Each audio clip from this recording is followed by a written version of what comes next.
Alright guys, this is alrighty then. It's midnight or 11:30 and I'm driving through the mountains of Tennessee. I'm making my way to Murphy, Tennessee right now. I'm in a Kia Sorento all-wheel drive, and I just figured I'd let you see what a night drive looks like. It's pretty exciting, man. The roads are real twisty here. I got the 4x4 locked in, so I'm not going to be doing too much talking, so just enjoy the ride, enjoy the view. I guess as much as you can see, I got the brights on. It's snowing a little bit. The roads are salted, so it's pretty dry, pretty steady there. Except I gotta fix my tripod somehow. And the roads are really windy. You can see all these signs, you know, windy road. I'm kind of using the GPS as my co-pilot to let me know.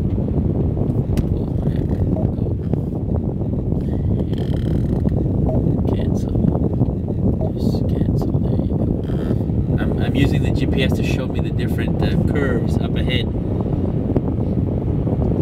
so I can see what's going on. You can see, I'm not sure if you can see the snow, but it's starting to fall a little bit more, just a little bit. There we go. That should be pretty stable there. Maybe I should put something on top of it to prop it up, but I guess that'll be alright.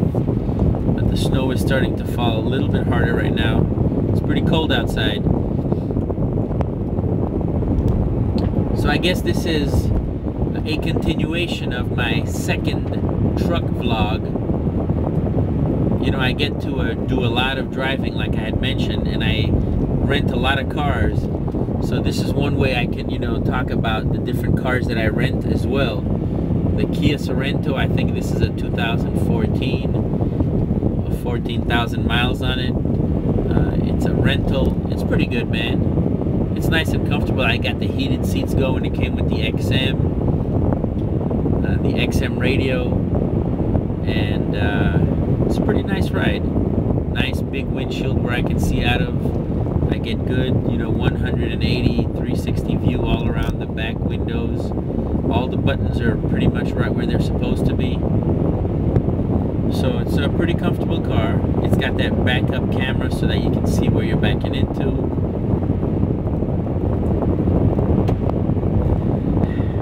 Decent sound system, but now you can see the snow is starting to lay down on the pavement, so I have to be very careful. Right now I got a nice straightaway. I can do a little bit of picking up the pace here a little bit, but then here comes the curve pretty soon. Ooh, and I got a big windy section, and I got to be real careful, man. This is where I've got to be real careful. So remember, I was talking about the things to bring with you when you're on a long trip like this. This is a 2-hour drive that I have up ahead of me. I'm not going to be filming for all 2 hours, but I'll just let this thing die. But this is one of those things where I forgot to mention one thing. Always have a snack with you. You know, you don't have to go crazy and have this super duper meal, but if you could pack yourself some protein bars along with your lighter and your knife maybe for when you're doing a long trip, and make sure you have a coat and your gas is full, you know, when you're going on these long trips, because you never know, man, when you might get stuck, and you might need all the heat and all the time you need, and every second counts. So the more time you can give yourself to survive, the better. And one of the things that you have to carry with you is food. It's really important that you have some snacks with you, because God forbid, you know, something were to happen. If I were to, you know, this whole ditch, man, there's like, I could fall off this cliff right here. Nobody would know that I'm there. They wouldn't see me until maybe a week later, maybe a month, who knows. But this is pretty treacherous terrain right here. You can see that the road just drops right off. I could fall into this abyss and nobody would know that I was gone until the winter thawed out and they found the car upside down with the tires, you know, up in the air. So you got to be real careful on these roads. I'm sure in a motorcycle this would be a really cool ride, man. The pavement is really smooth. It's a really smooth pavement. Uh-oh, here we go. You see now the whole road is covered in ice. So I have to be real careful here. But this would be an awesome drive during the summer. And just so you know, this is Route 68 in Tennessee. I'm actually on Highway 1, no, it's Route 68. I'm on my way to Murphy, North Carolina. I came from Knoxville, Tennessee. So it's whatever road takes you there. It's Route 68. And from 68, I go to 64. I thought I felt the back of the car come out on me a little bit. It's kind of scary. So you got to proceed with caution. So I'm going to be slowing down a little bit here. Make sure I make it. I got a son, I got to go home to a family. Got to make sure I have to be very careful. Very careful.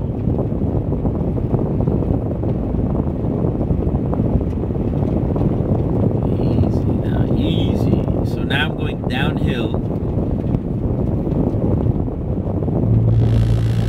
Oh, there's that rumble strip. It's telling you, wake up, wake up.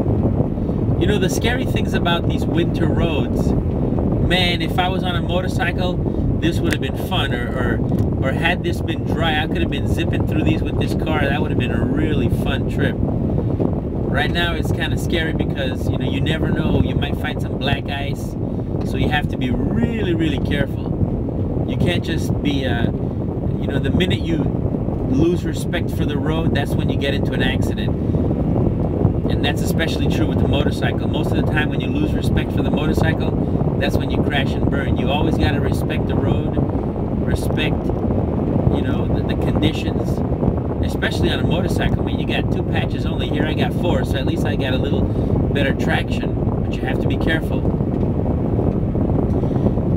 My eyes are wide open. I'm scanning. I'm looking ahead of me before the turn.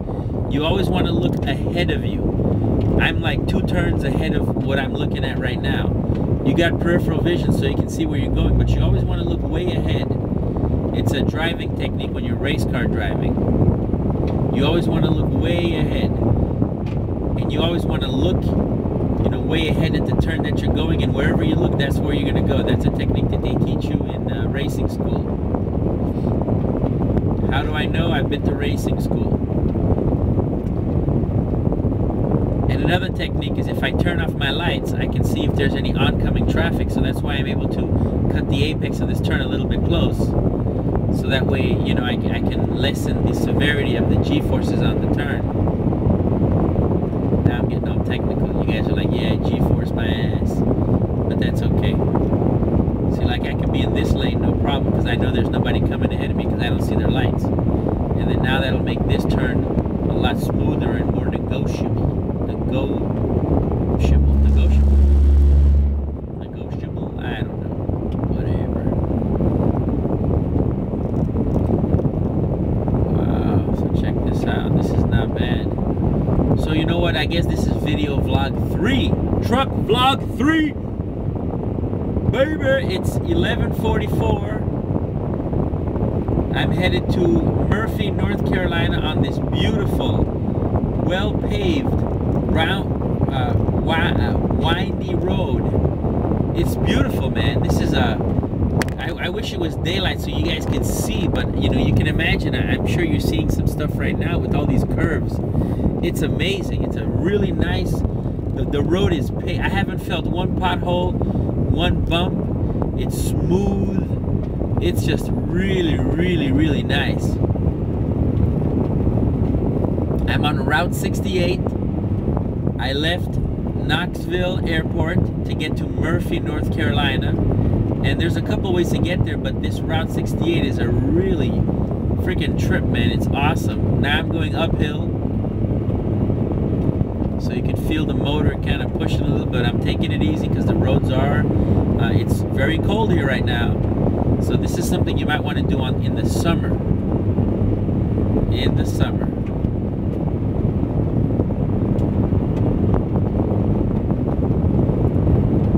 There's not a lot of room to pass on this road. There are very few straightaways to pass on this road, so hopefully you don't get stuck behind a slowpoke when you're driving this road, because that would really suck and take the fun out of it, you know. But now we're going up, up, up, up. I wish I had an altimeter so I could tell you how high I was, but I can definitely feel my ears starting to pop a little bit. Oh yeah, you can feel the ears popping. I'm passing Dugan Street, or Dugan Road, or Dugan Court, or Dugan Way. I don't know what the hell that was, but that was Dugan.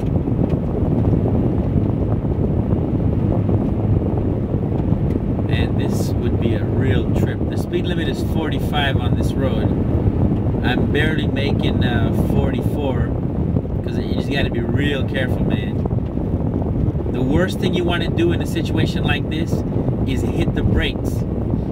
If you hit the brakes, the front of the car will get heavy. You'll get a lot of traction on the front tires. It'll make the back of the car light, and you'll just send the back of the car in front of you, and you'll do a tail slide, and you'll lose control. So anytime the back of the car starts to slide on you, you don't want to hit the brakes. That's the worst thing you can do. Don't hit the brakes. Just let it ride. Counter steer. You turn into wherever the back is going, and don't hit the brakes, because if you hit the brakes, the front will lock on you. It will get, you know, all the weight will transfer to the front of the car, the back gets light, and then the back will just whip out in front of you, and you'll just end up doing a bunch of 360s. So the worst thing to do when you're driving is to hit the brakes when you feel the back of the car start to go out on you. Always keep the gas steady. That way you keep the same speed at the front tires as the back, so that you know that you want the front to be in front of the back. If you're in a front-wheel drive car. If you're in a front-wheel drive car, you want to just keep the gas steady. If you're in a rear-wheel drive car, you might want to lift off the gas just a little bit, but not too much, because if you lift off too much, the engine can become a brake, and as you lift off the gas, you know, the RPMs will slow down so much that it'll cause the back tires to lock, because the RPMs are going down, and that will also cause it. So you got to be real careful. It's really important that you guys learn how to drive your cars and learn the different nuances, all the little things. Feel the car, become one with it, you know. You want to make sure you know exactly what she's doing. Sometimes when I get into these rent-a-cars, I gotta learn real quick, man. You know, and most of them react very similarly, but you have to learn and you have to adapt real quick and just kind of get to know them real fast. But on your personal vehicle, you better learn that car really well, so that when you're doing stuff like this, you know, you make sure you stay out of trouble, and you don't, you know, get into any bad situations. There's a bunch of driving schools out there that you can take your own car, like NASA, the NASA, which is the National Auto Sports Association. There is there's a place called Hooked on Driving that you can take your own car on a racetrack, on a professional racetrack like the Homestead Speedway, Sebring, Daytona, Talladega. Most of these places, you know, they're not using the track every day all year round, so they have clubs that go there. And the beauty of it is you get to race your car. You might have to change your brake fluid to a racing brake fluid so that your 0.4 miles. Fuel. Turn left on Highway 123. Okay, thank you.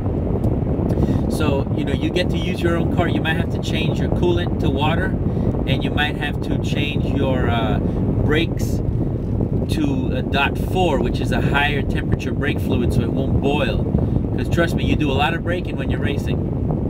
So you have to be very careful. So now I'm getting onto Highway 123. Turn left on Highway 123. All right, here it is. So I was on 68, Tennessee. It's the Scenic Parkway. So now it's telling me to turn left on 123. So here we go. It's a sharp, sharp turn. As you can see, I'm going real slow. And here we go. Drive 15 miles on Highway 123. 15 miles on Highway 123.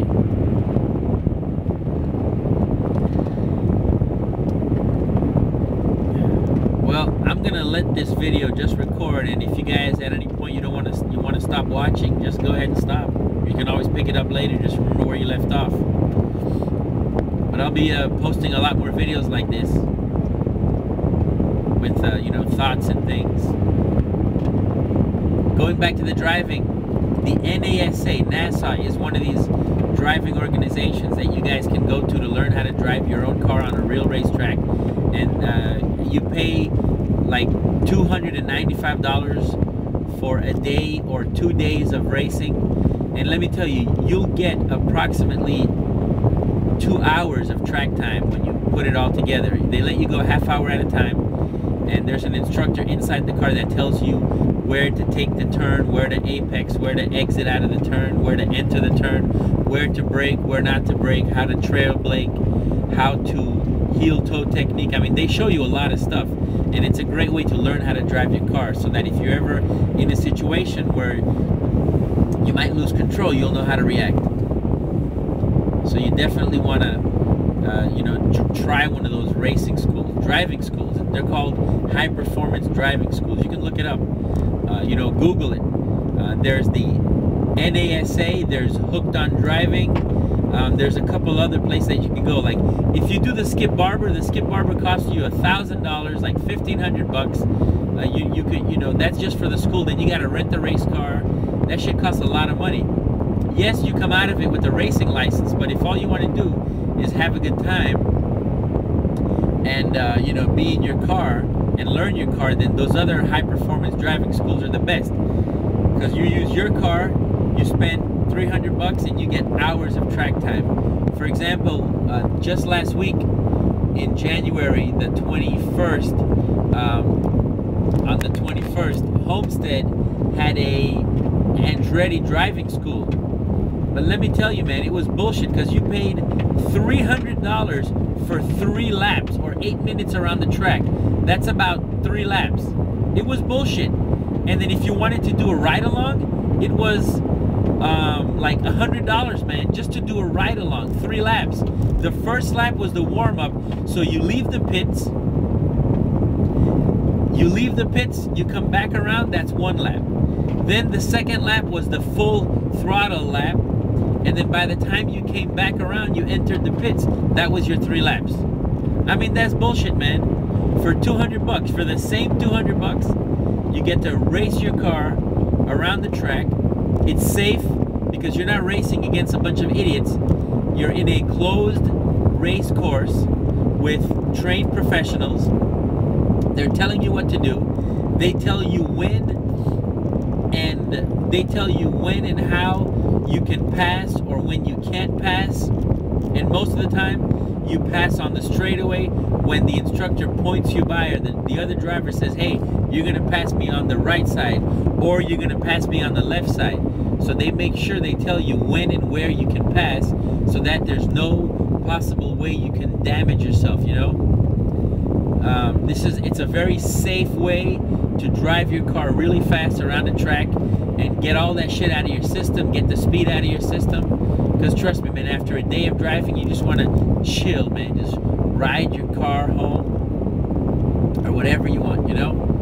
It's a really good way to get all that frustration out. Because I know sometimes when I get the itch to ride a motorcycle, what I'll do is I'll go to the Penguin Racing School, which is a motorcycle organization. Penguin Racing School, where you could rent 250 Kawasaki Ninja, race it around the track. I know it's only a 250, but let me tell you, man, you go 130 miles an hour, that's pretty fun on a track. And on the turn, the 250 is so light that I can keep up with the big, you know, the motorsports bikes. But on the straightaway, they take me. But as soon as we get back into the corners, I'm right behind them, you know.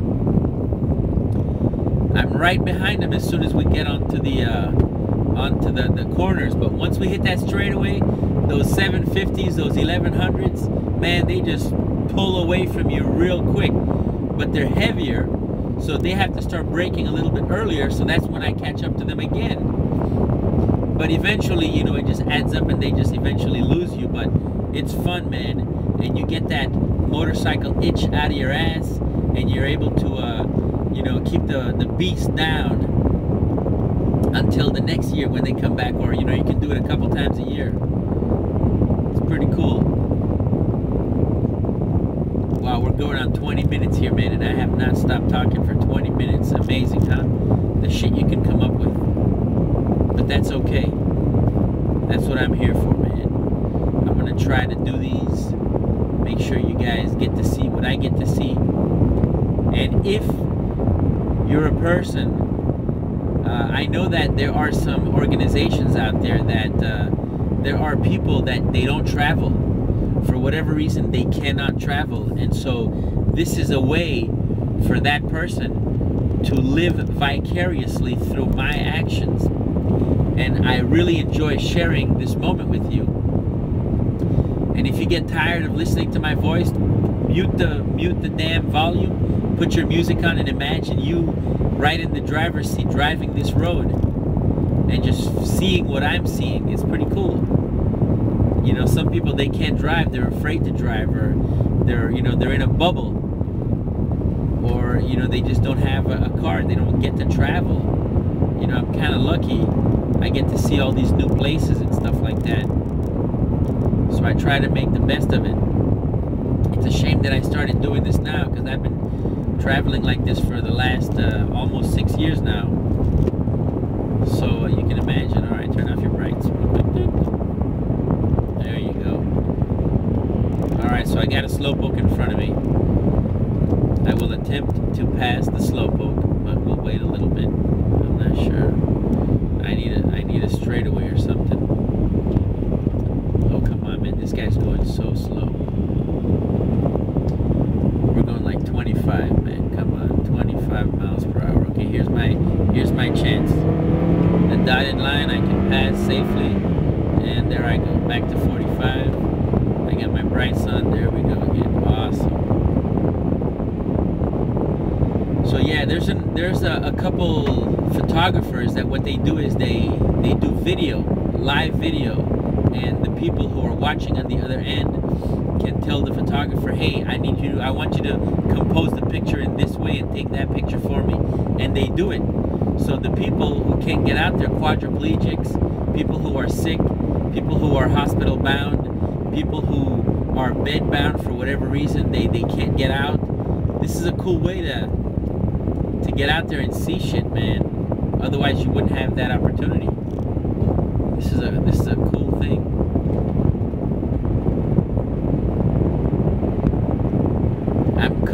I'm passing Hiwassee Dam School. Hiwassee Dam School, isn't that a name? I'm going to Dam School. What school you go to? Ain't you gonna go to Dam School? Yeah, I'm gonna go to Dam School. Damn. Huh? I'm passing Putt Street. Now this 123 it's pretty nice as well. You could really develop some speed on this 123. The roads are a little bit straighter. They're not as windy, but they are going up and down, and you pass. I would imagine during the day this would be real pretty. So I'm gonna try to record some of this stuff when I get back. Although I'm driving to Chattanooga tomorrow. I'm passing Chestnut Oaks. I'm going to be passing through, I'm dropping off to rent a car in Chattanooga. So this is a one-way rental. And then from there I go back to MIA 305 Worldwide. Baby. Yeah. This is White Pine Road. Coming up here. See that little green sign? That's a big canoe. Big Canoe. They got cabins for in Candy Mountain. All right, brights off. Candy Mountain. Here comes the snow truck, or the snow plow. I think he's going to be spreading some salt. You can see him coming up ahead with the lights. Yep, that's a snow plow truck with the salt, and he's salting the roads. So far, the conditions have been somewhat favorable. Not too hairy. Up when I was up in the mountain earlier on the 68, that was kind of scary. That was kind of scary. I could have sworn I felt the back just kind of go off of me just for a second there. Hayden Road I just passed. And I bet you these people have a fun time up here driving their motorcycles. This will be a really fun ride. A really fun place to drive. I mean, I'm enjoying it right now. Alright, I just turned to 55, so that leads me to believe that the road's going to get nice and straight right now. And looking at the GPS, I got a while to go before I hit this curve, so here we go. You can see there's no passing by the double yellow line. Friendship Baptist Church on my left. Adopt a highway. Caroline Fox. You know, sometimes you get into these roads like this where all of a sudden you come up and it just drops down, man. That makes you put your stomach right under in your throat, you know? Puts the stomach right in your throat.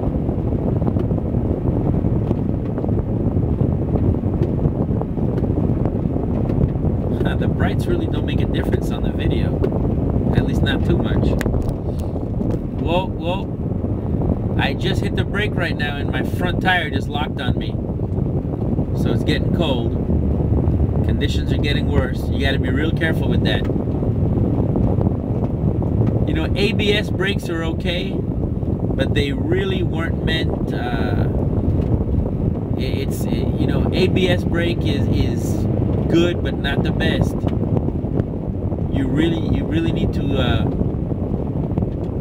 be real smooth on the brakes. You know, a lot of times all these anti-skid technology that they put in the car, it's good for people who don't know. But when you know how to drive, and I'm not saying I know how to drive, I'm just saying when you know how to drive, that stuff can be a pain in the ass, because sometimes when you're racing, you want the car to do a certain thing. You want the car to behave a certain way. You know, like you want to be able to drift around a corner for whatever reason. And with these cars with all this StabiliTrak and anti-skid traction control, sometimes all that locking does it kind of throws you off a little bit.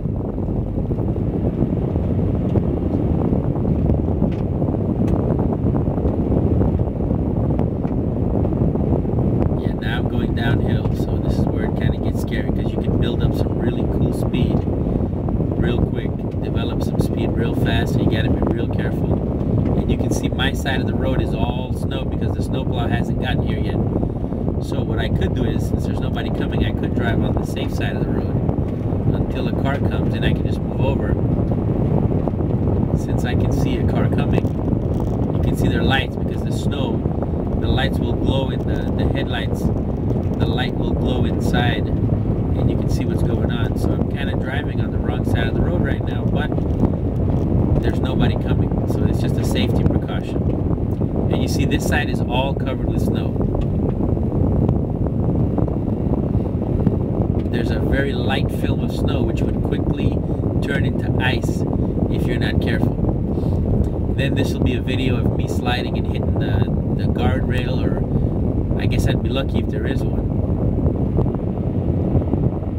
But you can see the half of the road with and the other half of the road without the plow. You see that difference? And the snow is coming down a little bit harder now. According to my GPS, I have another 19 minutes to drive. 19 minutes. Can you guys hold out another 19 minutes of this?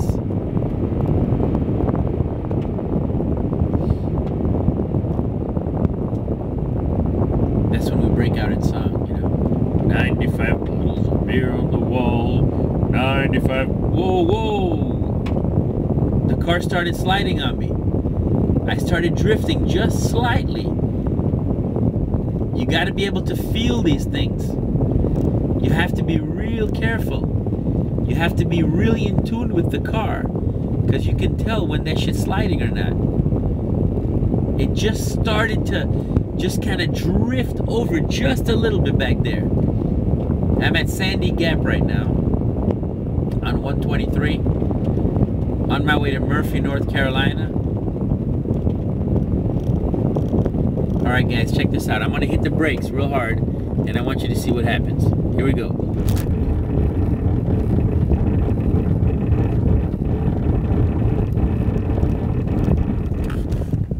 Did you see that? All that was the anti-lock brakes just going. So right now, it's you know, the surface of the road is really icy. And if I hit the brakes, it's just gonna keep making that noise. I'll do it one more time. Here we go. Watch this. Brake.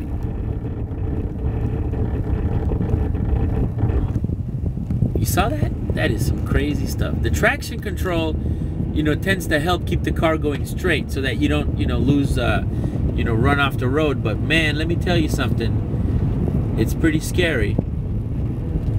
Now, I can turn off the traction control, but I'm not going to. But I could, so you can see what it does. I have just turned off traction control, and I'm gonna hit the brakes one more time. Not on this curve, but I'm gonna find a straight spot. Here we go. Here's a straight spot. I'm gonna speed up to about 40 and hit the brakes. Yep, the ABS does keep you going straight. Let me turn the traction control back on. Back on, there we go. So you see, this is some really treacherous terrain. That snow, man, it's a killer. You gotta respect it. You have to respect it. So that being said, I am going to be driving on the plowed side of the road for now until something comes up, and then I will move over. This is a safety precaution. You know, you got to do what's safe, and I can clearly see what's coming up ahead of me.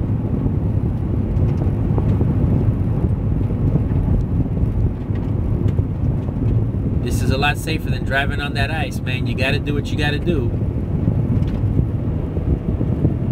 You know, if you can't see what's coming up in front of you, then I don't recommend you doing this.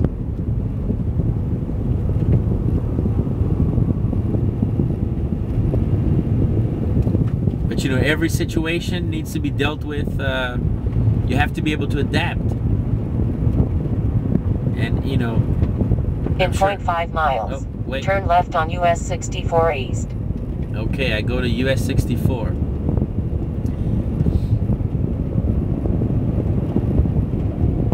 Look at this. To my right, it's nothing but ditch. Watch.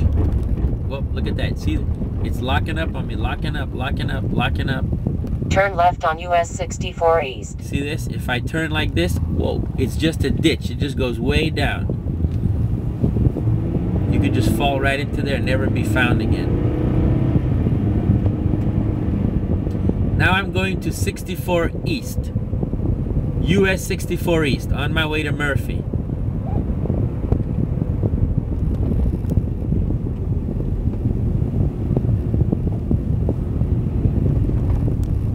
So every time I rent a car and I'm going to be driving in the snow or the possibility of snowing, I always get some type of SUV or a vehicle with all-wheel drive. It's very important, man. Drive 10 miles on US 64 East. So we got about 10 miles, maybe another couple minutes to go. But yeah, man, every time I rent in snowy places or where there's a possibility of snow, always get a all-wheel drive. It doesn't guarantee anything, but at least it's better than having two wheels. You know? 4 on the floor is better than 2 on the floor.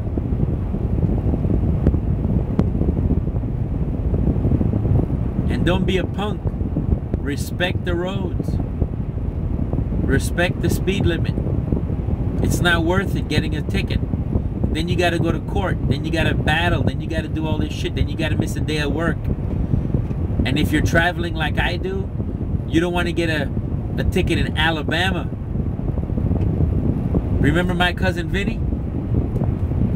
This is freaking Alabama. There ain't no way this ain't going to court. So, you know, you want to get a ticket, get it in your hometown, man. Because then you can always, you know, take a couple hours, go to court, tell the guy do whatever you got to do. But if you're out here, man, you want to make sure you obey the speed limit, because some of these guys are itching to get you. You know? It's not worth it. Arrive alive. Click it or ticket. Put that seatbelt on. You know? Do the speed limit. It's not worth getting a ticket over. It's a pain in the ass, man, because then you gotta go to court. And if you lose the court case, then you gotta pay court costs because you wasted the court's time, and then you gotta get points on your license. I do recommend that if you should get a ticket, you do call an attorney of some kind. And there's a lot of but there are a lot of ticket attorneys that for a small fee, like 69 bucks, they'll take care of that shit for you. Highly recommended. The Ticket Clinic is one of them. It's a very popular place. And they guarantee no points on your license.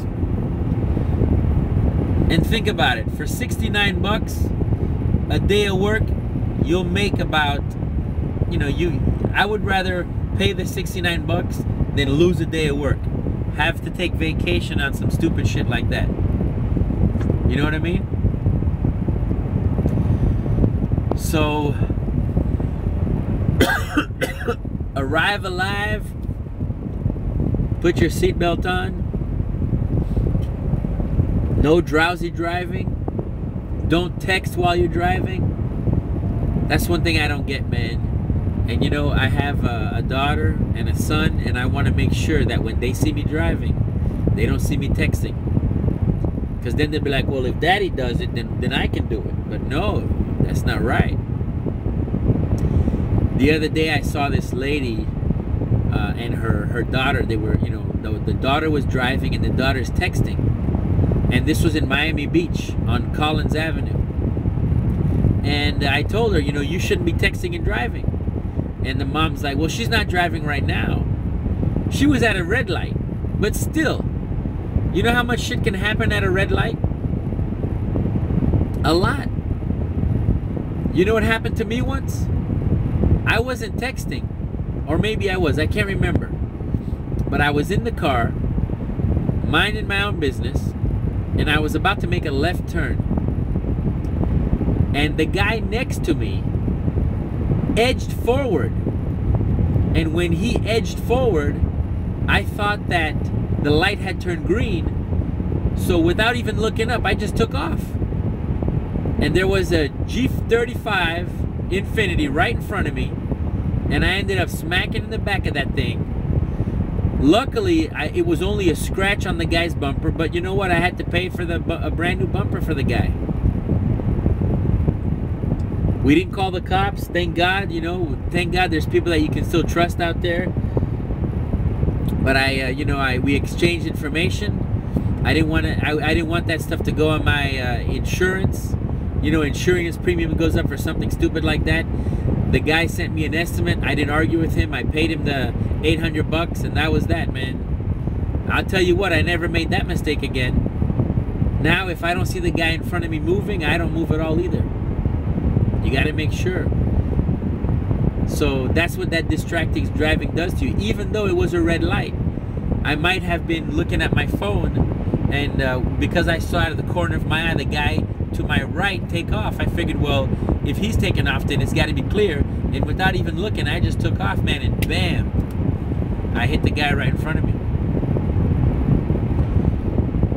So texting and driving, man, you could be still, and that's still dangerous. So just don't do it.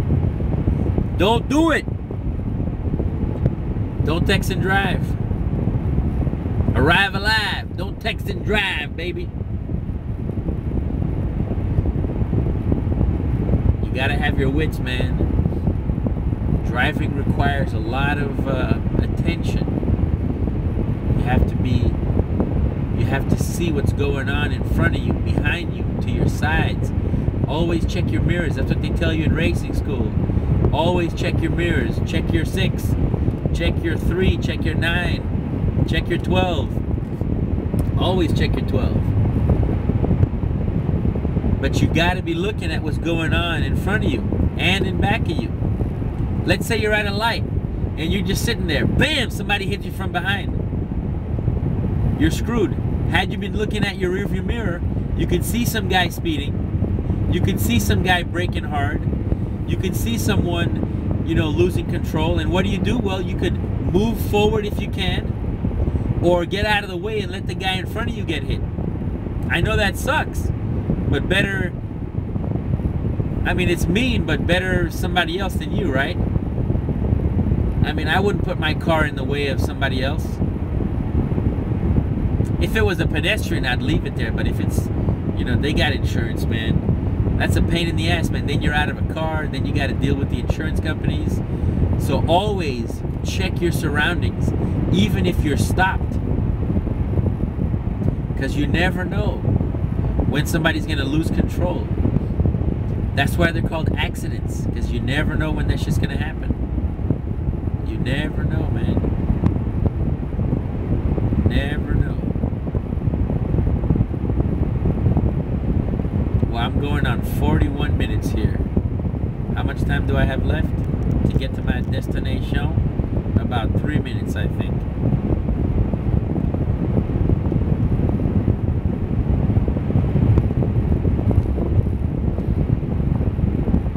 Oh, man.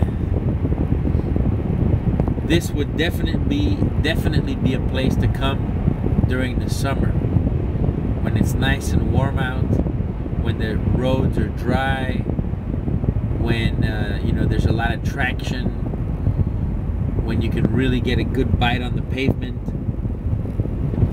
and just have a really fun drive on that 68 road. That would be real fun. And if you got a motorcycle, even better. That would be awesome.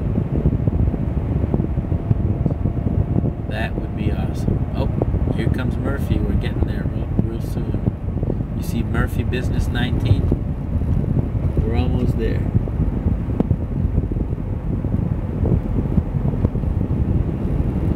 If you don't have a video recording device, a dash cam, you know what I'm using right now? I'm using an excellent little point and shoot camera that happens to have YouTube video capabilities. It's not HD or anything, but that's what I have. I'm not going to use my phone because then my battery will die, and in case something happens in an emergency, I need to be able to make that call, you know? So I highly recommend that if you guys have an extra camera of some kind, I had made a video of dash cams. Take a look at it, see what I have to say about that.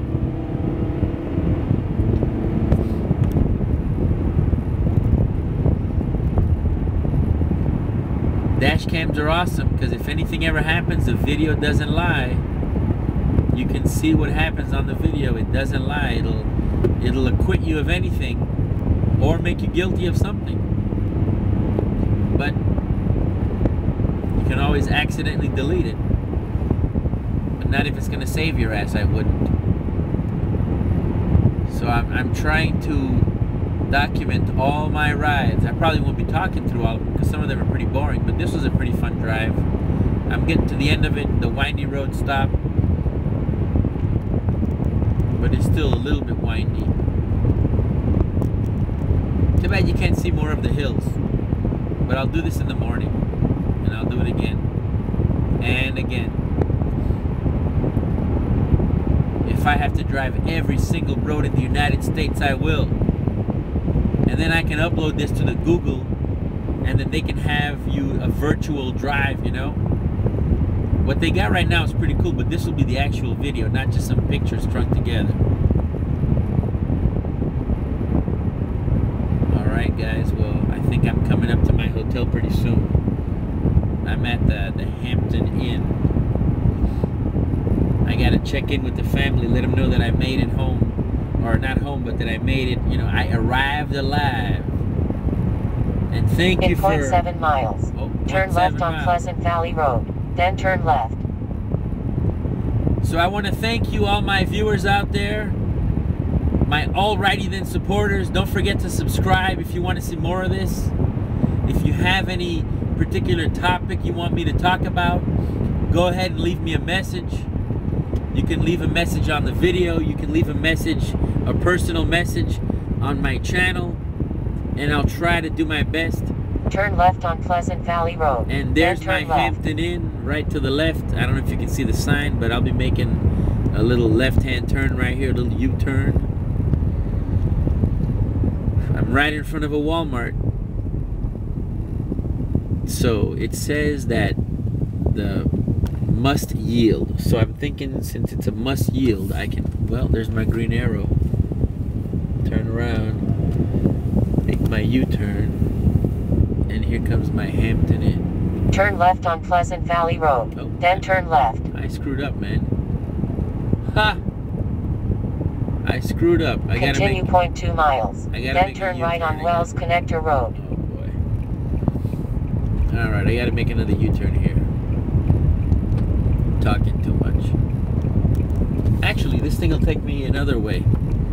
Turn right on Wells Connector Road. There we go. We'll just go right here. Alright, I'll do that. Continue 0.2 miles. Then turn right on Andrews Road. 0.2 miles, that's not bad. A little windy road for you. A little more excitement.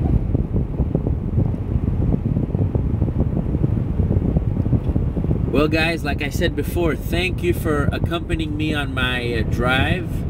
It was fun to have you right on along Andrews with me. You guys kept me awake. It was good to document this. It was quite fun, I must say. Continue 0.3 miles to address 1550, on right. Thank you for bringing me into your living room, or your room, or your parlor, or wherever it is that you're watching this video from. I really appreciate it. And there's my hotel. So this is Alrighty Then, signing off. Arriving at address 1550, on right. There we are. Well, God bless everybody. Thank you very much for watching. Don't forget to subscribe. I appreciate it. Until the next time, peace.